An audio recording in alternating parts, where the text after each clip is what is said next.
ఈ రోజు అహ్మదాబాద్ లో జరిగినటువంటి విమాన ప్రమాదంలో 242 మందికి గాను ఒక్కరు మాత్రమే విశ్వాస్ రమేష్ కుమార్ అనే వ్యక్తి మాత్రమే మృత్యుంజయుడిగా బయటపడినట్లయితే తెలుస్తోంది. హాస్పిటల్లో చేర్పించిన వారు కూడా అంటే హాస్పిటల్లో చేరిన వారు కూడా చాలా మంది మృత్యుఘోషలోకి వెళ్ళిపోయారు. అందరూ కూడా ఇంచుమించు మరణించినట్లే. ఒక్కరు మాత్రమే బయటపడినట్లయితే అధికారులు చెబుతున్నారు. ఇంకా దాన్ని ధృవీకరించలేదు.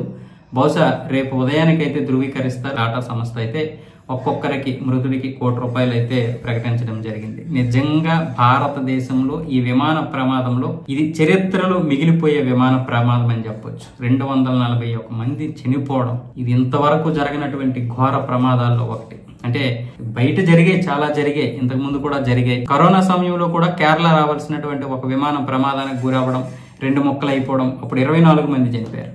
అలా రకరకాలుగా చనిపోతున్నారు. కానీ ఈసారి మాత్రం పహల్గామి దాడి ఇంకా మరిచిపోకముందే భారతదేశానికి ఇది ఒక పెద్ద దెబ్బ.